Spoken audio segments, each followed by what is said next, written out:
കൊടുക്കും? ഏജ്. അതിന്റെ type integer, കാരണം ഏജിലെ നമ്പർ മാത്രമേ വരുള്ളൂ അല്ലേ. ഇനി അടുത്ത ഫീൽഡ് എന്താണ്?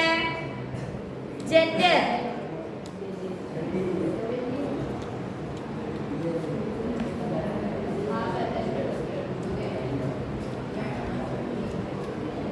ഇനി എന്ത് ചെയ്യാം? ഓക്കെ എന്നടിക്കുക. ഇനി എന്ത് ചെയ്യണം? ഇതിവിടെ കണ്ടോ, ടേബിളിലെ സ്റ്റുഡൻസ് വന്നിട്ടുണ്ടാവും. ബ്രൗസ് ഡാറ്റ എന്നുള്ളതിൽ ക്ലിക്ക് ചെയ്യുക. അപ്പൊ ഇവിടെ കണ്ടോ സ്റ്റുഡൻസിന്റെ ടേബിൾ കണ്ടോ? Students I D, name, age, gender. ഇങ്ങനെ ഒരു ടേബിൾ ക്രിയേറ്റ് ചെയ്ത് എന്താണ് പറഞ്ഞേ ക്വസ്റ്റില്? ഇത്രേ പറഞ്ഞിട്ടുള്ളൂ അല്ലേ? ക്ലോസ് ചെയ്യാം, കാരണം സ്ക്രീൻഷോട്ട് വേണ്ട, അത് പറഞ്ഞിട്ടില്ല ക്വസ്റ്റില്.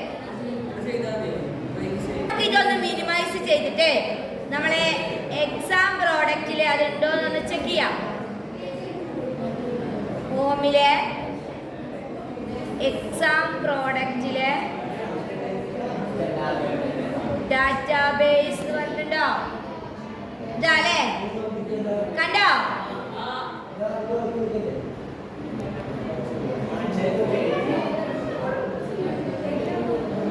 അങ്ങനെ വരുന്നുള്ളൂ. അതിന് നമുക്ക് എന്ത് ചെയ്യാം? തുറക്കാം.